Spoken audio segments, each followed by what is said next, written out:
ഇറാനെതിരായ അമേരിക്കയുടെ സാമ്പത്തിക യുദ്ധത്തിന് പിന്തുണ കൊടുത്താൽ കടുത്ത തിരിച്ചടിയും പ്രത്യാഘാതവും നേരിടേണ്ടി വരുമെന്നാണ് ഇറാൻ ഗൾഫ് അയൽക്കാർക്ക് മുന്നറിയിപ്പ് നൽകിയിരിക്കുന്നത്.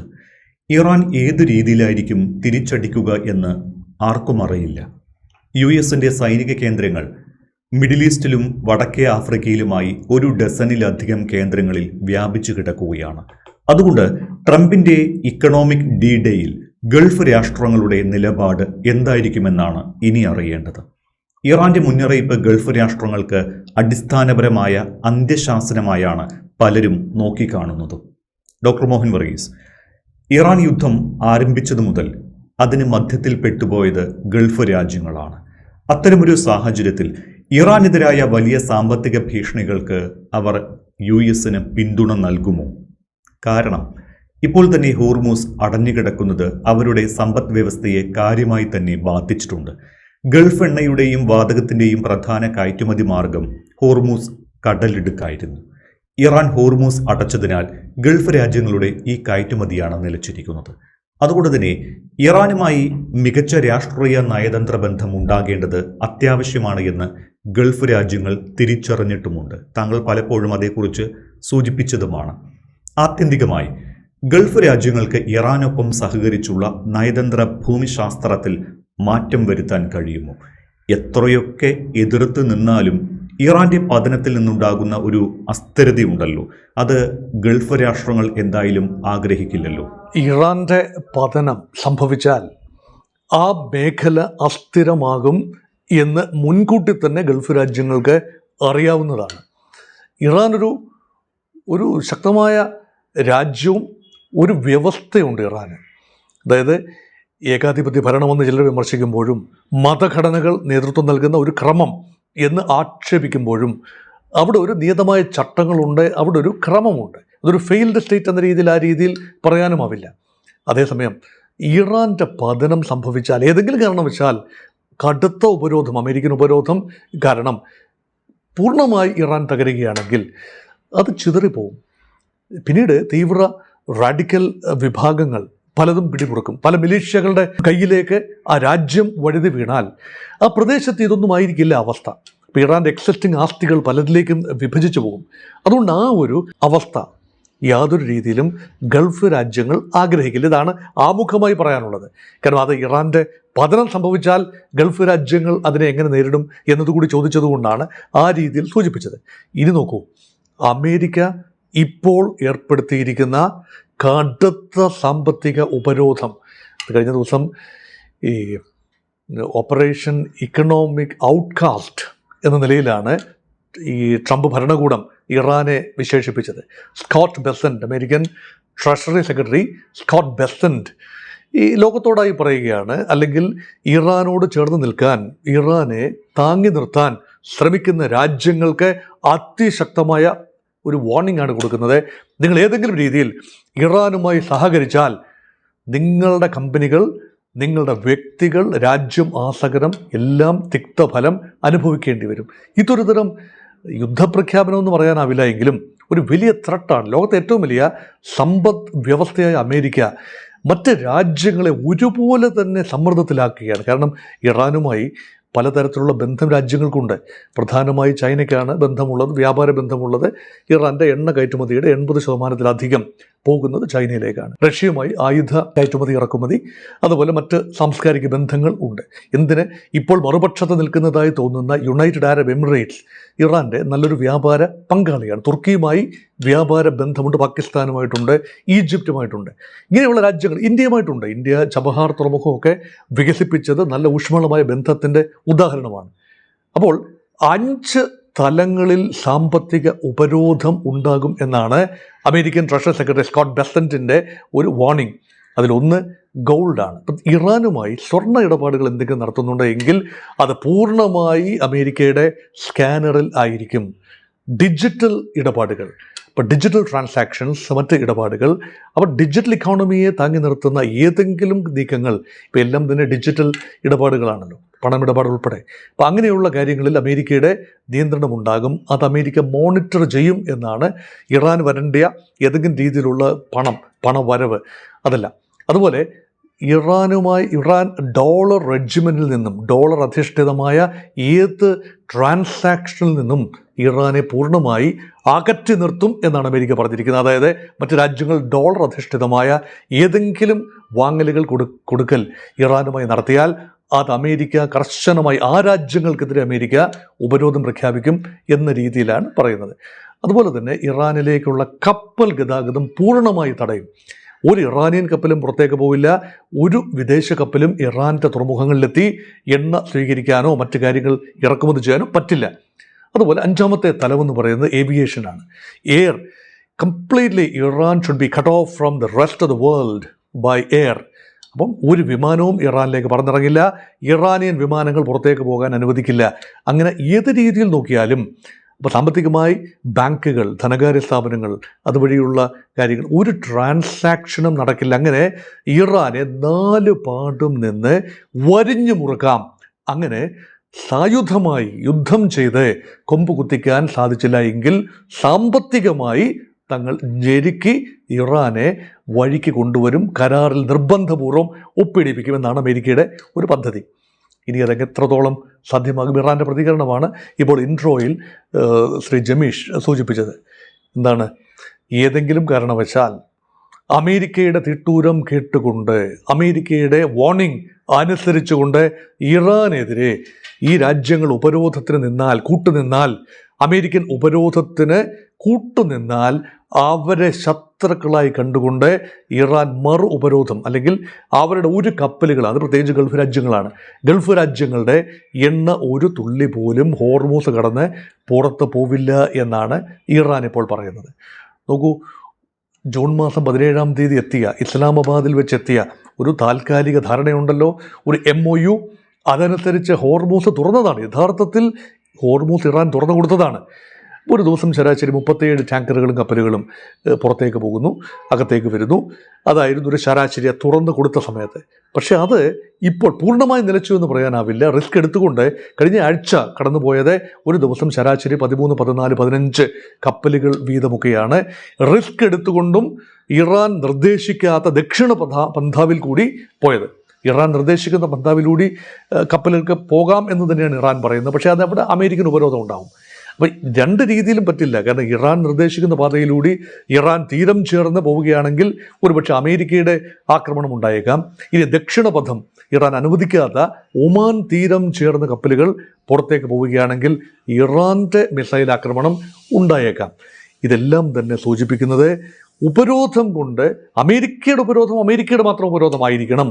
ഗൾഫ് രാജ്യങ്ങൾ, മറ്റ് രാജ്യങ്ങൾ അതോടൊപ്പം ചേരരുത്. അക്കളി തീക്കളിയായി മാറും എന്നാണ് ഇറാൻ പറഞ്ഞിരിക്കുന്നത്. ഇനി എങ്ങനെ ഇത് വർക്കൗട്ട് ചെയ്യാനൊക്കെ? സ്കോട്ട് ബെസന്റ് ഇത് പറഞ്ഞു വെച്ചു, ഒറ്റ ശ്വാസത്തിൽ പറഞ്ഞു വെച്ചു. 5 മേഖലകളിൽ തങ്ങൾ കോൺസെൻട്രേറ്റ് ചെയ്യുന്നു. ഇറാനുമായി ബന്ധമുള്ള വിദേശ രാജ്യങ്ങളിലെ വ്യക്തികൾ, സ്ഥാപനങ്ങൾ, കമ്പനികൾ, കപ്പലുകൾ എന്നിങ്ങനെയൊക്കെയുള്ള വലിയൊരു നമ്പറാണ് അമേരിക്ക പറയുന്നത്. അമേരിക്ക ഈ 60 പേരുടെ ലിസ്റ്റാണ് പുറത്തുവിട്ടിരിക്കുന്നത്. കപ്പൽ മുതലാളിമാരുണ്ട്, ധനകാര്യ സ്ഥാപനങ്ങളുടെ ചുമതലക്കാരുണ്ട്. 60 പേരുടെ ലിസ്റ്റ് അമേരിക്ക പുറത്തുവിട്ടതിന് ശേഷം പറയുകയാണ്, ഇവരെ ഞങ്ങൾ പ്രത്യേകമായി മോണിറ്റർ ചെയ്യും. അപ്പോൾ ഇതൊരു തരം അപ്രഖ്യാപിത യുദ്ധമാണ്. ലോകത്തോടായി അമേരിക്ക ചെയ്യുന്ന ഒരു തരം യുദ്ധ പ്രഖ്യാപനമാണ്. അപ്പോൾ ഒരു രാജ്യം മറ്റൊരു രാജ്യവുമായി ഇടപെടണോ വേണ്ടയോ എന്ന് അമേരിക്ക തീരുമാനിച്ചു തുടങ്ങിക്കഴിഞ്ഞാൽ എവിടെ എത്തി നിൽക്കും? ആർക്കാരോട് സംസാരിക്കാമെന്ന് മാറി ഇരുന്ന് ഒരുവൻ തീരുമാനിക്കുന്നത് പോലെയല്ലേ? അപ്പോൾ സ്വാതന്ത്ര്യം എവിടെ? ലോകത്തിൻ്റെ സ്വാതന്ത്ര്യം എവിടെ? പരമാധികാരം എവിടെ? രാജ്യങ്ങളുടെ പരമാധികാരം എവിടെ? ഞാൻ കഴിഞ്ഞ ദിവസം ഒരു വീഡിയോയിൽ ചോദിച്ച ചോദ്യമുണ്ട്, യുണൈറ്റഡ് നേഷൻസ് എവിടെ? മരിച്ചു പോയോ? കാണാനില്ലല്ലോ. അപ്പോൾ ഇതൊക്കെ ഒരു ലോകക്രമത്തെ തന്നെ പൂർണ്ണമായി അട്ടിമറിച്ച് അമേരിക്കയ്ക്ക് ഹിതകരമാകുന്ന രീതിയിൽ മാറ്റിയെടുക്കാൻ ഒരു ജനാധിപത്യ രാജ്യമായ അമേരിക്കയ്ക്ക് എങ്ങനെ കഴിയുന്നു എന്നതാണ്. അപ്പോൾ ഇതെങ്ങനെ അംഗീകരിക്കപ്പെടും? ഒരു കാരണവശാലും ഇത് അംഗീകരിക്കില്ല എന്ന് ചൈന അസന്നിഗ്ധമായി പറഞ്ഞു. ഇറാനെ ഒറ്റതിരിഞ്ഞ് ആക്രമിച്ച് ഒറ്റപ്പെടുത്തി ഇറാൻ്റെ സമ്പദ് വ്യവസ്ഥയെ പൂർണ്ണമായി തകർക്കുന്നതിനോട് തങ്ങൾ യോജിക്കുന്നില്ല എന്നാണ് ചൈനീസ് എസ്റ്റാബ്ലിഷ്മെൻറ്റ് ഇപ്പോൾ പറഞ്ഞിരിക്കുന്നത്. ഇപ്പം ചൈന പറഞ്ഞല്ലോ, ചൈന വ്യക്തമായി പറഞ്ഞു, ചൈനീസ് കമ്പനികൾ ഏതെങ്കിലും കാരണം പറഞ്ഞുകൊണ്ട്, അമേരിക്കൻ സ്വാധീനം പറഞ്ഞുകൊണ്ട്, ആ ഒരു കാരണം പറഞ്ഞുകൊണ്ട് ഇറാനുമായി കച്ചവടത്തിൽ നിന്നും മനഃപൂർവ്വമായി വിട്ടുനിന്നാൽ, ഇപ്പം ചൈനീസ് നിയമമുണ്ട്, അങ്ങനെ ഏകപക്ഷീയമായി ഇന്നലെ വരെ ചെയ്തിരുന്ന കാര്യങ്ങളിൽ നിന്ന് മാറി പുതിയ രീതിയിലേക്ക് പ്രവർത്തനം മാറ്റിയാൽ ചൈനീസ് ഗവൺമെൻറ്റിൻ്റെ കർശനമായ നിയന്ത്രണം ചൈനീസ് കമ്പനികൾക്ക് നേരെ ഉണ്ടാകും. അപ്പോൾ ചൈനയാണ് ഇറാനെ താങ്ങി നിർത്തുന്നത് എന്നത് വ്യക്തമായി അറിയാം. കാരണം അമേരിക്കയെ സംബന്ധിച്ചിടത്തോളം ചൈനയെ മെരുക്കാനാവില്ല. അതിശക്തമായ സമ്പദ് വ്യവസ്ഥയാണ്. അമേരിക്ക 31 ട്രില്യൺ ഡോളേഴ്സാണ്. 20 ട്രില്യൺ ഡോളേഴ്സുമായി എത്തി നിൽക്കുന്നു ചൈന. ഏതാണ്ട് ഒരു 10-11 ട്രില്യൺ ഡോളേഴ്സിൻ്റെ വ്യത്യാസം മാത്രമേ ഉള്ളൂ സമ്പദ് വ്യവസ്ഥകൾ തമ്മിൽ. അതുമാത്രമല്ല ചൈന കുറച്ചുകൂടെ സ്റ്റേബിൾ ഇക്കോണമിയായി വളർന്നു വന്നിരിക്കുന്നു. ഡെറ്റ് കുറവാണ്, അതായത് കടക്കണിയിലല്ല ചൈന. പക്ഷേ അമേരിക്കയുടെ ആകമാന പൊതു കടം എന്ന് പറയുന്നത് 41 ട്രില്യൺ ഡോളേഴ്സാണ്. അതിനർത്ഥം എന്താണ്? ഓരോ അമേരിക്കൻ പൗരനും $1,20,000 കടവുമായിട്ടാണ് അമേരിക്കൻ മണ്ണിൽ ജനിച്ചു വീഴുന്നത്. അപ്പം അത്രയധികം കടബാധ്യതയുള്ള ഒരു രാജ്യമെന്ന നിലയിൽ അമേരിക്കയ്ക്ക് എങ്ങനെ മുന്നോട്ട് പോകാനാവും? കാരണം കുറേയൊക്കെ വിരട്ടലുകൾ, കാരണം അടവുശിഷ്ട നില വളരെ മോശമാണ്. ഏതാണ്ട് $1 ട്രില്യൺ വ്യാപാര കമ്മി അമേരിക്കയ്ക്കുണ്ട്. പല രാജ്യങ്ങളുമായി വ്യാപാരം നടത്തുമ്പോൾ ചൈനയുമായുള്ള വ്യാപാരത്തിൽ ഏതാണ്ട് $256 ബില്യൺ വാർഷിക വ്യാപാര കമ്മിയുണ്ട്. ഇന്ത്യയുമായുള്ള കച്ചവടത്തിൽ തന്നെ ഏതാണ്ട് $46 ബില്യൺ വ്യാപാര കമ്മിയുണ്ട് വാർഷിക തലത്തിൽ. അപ്പോൾ ഇതെല്ലാം സൂചിപ്പിക്കുന്നത് America is feeling the hit. വലിയ പ്രഷറാണ്, വലിയ സമ്മർദ്ദമാണ്, വലിയ ഒരു ആശങ്കയിലാണ് അമേരിക്ക. അതുകൊണ്ട് കൈ പ്രയോഗം എന്ന നിലയിലാണ് സാമ്പത്തിക ഉപരോധം. ഈ സാമ്പത്തിക ഉപരോധം കൈവിട്ട് പോയാൽ യഥാർത്ഥത്തിൽ അത് ബൂമറാങ് ചെയ്ത് അമേരിക്കയ്ക്ക് തന്നെ കൊള്ളും. കാരണം ഞാൻ ഉദാഹരണം പറയാം. കഴിഞ്ഞ ഈ യുദ്ധകാലം ഫെബ്രുവരി മാസം 28 തുടങ്ങിയ യുദ്ധം ഇപ്പോൾ 6 മാസം കടന്ന് മുന്നോട്ട് പോകുന്നു. ഈ യുദ്ധത്തിൻ്റെ ആദ്യഘട്ടങ്ങളിൽ എണ്ണവില വല്ലാതെ കുതിച്ചുയർന്നപ്പോൾ ചൈന കൂടി ഇടപെട്ടുകൊണ്ടാണ് എണ്ണ വാങ്ങൽ ക്രമീകരിച്ച് ലോകവിപണിയിൽ $100 എന്ന മാജിക് മാർക്ക് കടന്ന് ഒരുപാട് കുതിക്കാതിരിക്കാൻ സഹായിച്ചത് ചൈനയുടെ ഇടപെടലാണ്. അപ്പോൾ അതുകൊണ്ട് ഇപ്പോൾ ചൈനയ്ക്ക് വേണമെങ്കിൽ വൻതോതിൽ അപ്പോൾ വാങ്ങി വെച്ചുകൊണ്ട് എണ്ണ വില കൂട്ടി നിർത്താം. വാങ്ങലാണെങ്കിൽ പോലും നഷ്ടമാണെന്ന് തോന്നിയാലും ഇതുകൊണ്ട് ആത്യന്തികമായി നടുപൊടിയുന്ന അമേരിക്ക തന്നെയാണ്. അമേരിക്കയിലെ ഈ ബിൽസ് അല്ലെങ്കിൽ എണ്ണ വാങ്ങൽ, അമേരിക്ക എണ്ണ ഉൽപ്പാദിപ്പിക്കുന്നു, പക്ഷേ എണ്ണ വാങ്ങുന്നതുകൊണ്ട് അമേരിക്കയിൽ ആഭ്യന്തര ഉപയോഗത്തിനുള്ള എണ്ണ വില ഭീതിതമായ രീതിയിൽ വർദ്ധിച്ചിരിക്കുന്നു. ഗാലൻ ഇരട്ടിയിലധികം ആയിരിക്കുന്നു.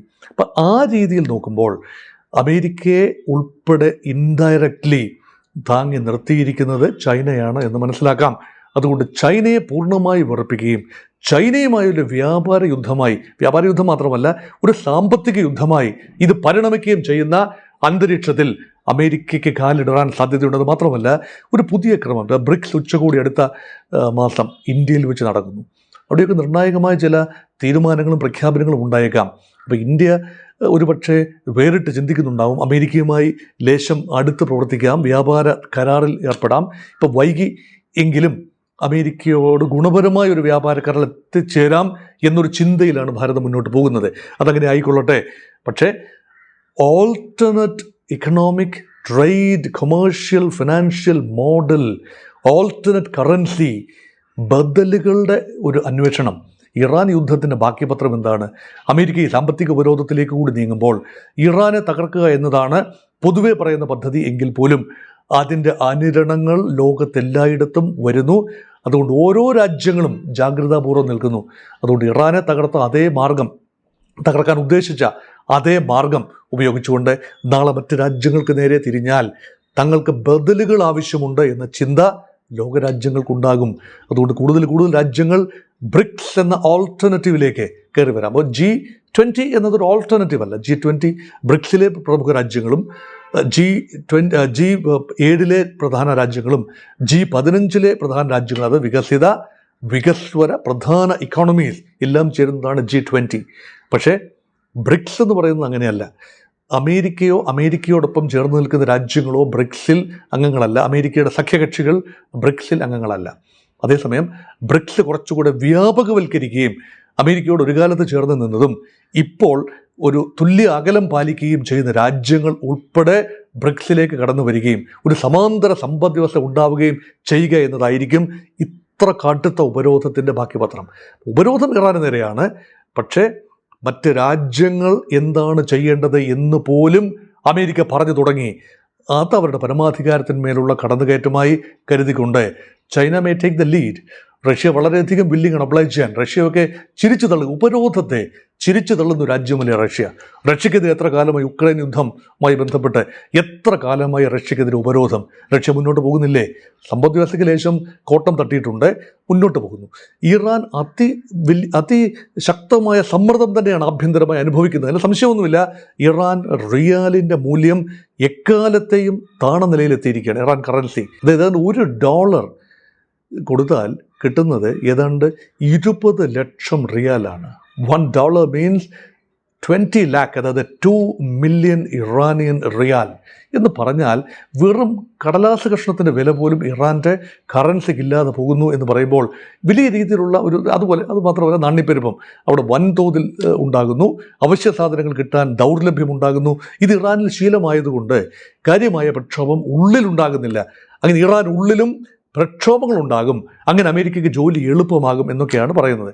അതുകൊണ്ട് ഒരിക്കൽ കൂടി പറയുന്നു, യുദ്ധം കൊണ്ട് നേടാനാവാത്ത വിജയം, സാമ്പത്തിക ഉപരോധം കൊണ്ട് മറ്റ് രാജ്യങ്ങളെ ചാരി ഇറാനെ അങ്ങ് ഞെരുക്കാം, അങ്ങനെ മെരുക്കാം, അങ്ങനെ തങ്ങൾ ഉദ്ദേശിക്കുന്ന രീതിയിൽ ഇറാനെ കൊണ്ട് കരാർ ഒപ്പിടിപ്പിക്കാം എന്ന അമേരിക്കൻ ധാരണ.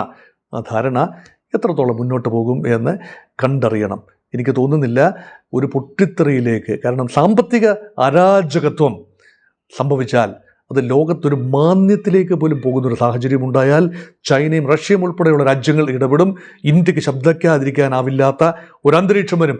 ഗൾഫ് രാജ്യങ്ങൾ തന്നെ പറയാൻ സാധ്യതയുണ്ട്, ഞങ്ങളുടെ മേഖല ഞങ്ങൾ നോക്കിക്കൊള്ളാം, ഞങ്ങളുടെ എണ്ണ വിറ്റേ ഞങ്ങൾക്ക് ജീവിക്കാനാവൂ, ഞങ്ങളെ സംരക്ഷിക്കാൻ എന്ന് പറഞ്ഞ് വന്നവർ ഞങ്ങൾ എന്ത് ചെയ്യണം എന്ന് ഞങ്ങളോട് കൽപ്പിച്ചു തുടങ്ങിക്കഴിഞ്ഞാൽ കാവൽക്കാർ അല്ലെങ്കിൽ സംരക്ഷകർ എന്ന് ചമഞ്ഞു വരുന്നവർ തങ്ങളുടെ യജമാനന്മാരായി മാറുന്ന അവസ്ഥ ഞങ്ങൾക്ക് അംഗീകരിക്കാനാവില്ല എന്ന് ഗൾഫ് രാജ്യങ്ങൾ ഒറ്റക്കെട്ടായി പറഞ്ഞാൽ തീരുന്ന പ്രശ്നമേ ഉള്ളൂ. അതോടൊപ്പം ഇപ്പോൾ ഇതാ മെക്ക കരാറിൻ്റെ ഭാഗമായി ഇറാനെ ഉൾപ്പെടെ ക്ഷണിച്ചിരിക്കുന്നു എന്ന് പറഞ്ഞാൽ മാറി വരുന്ന ചിന്തകൾ എവിടെയൊക്കെയോ കടന്നു വരുന്നു.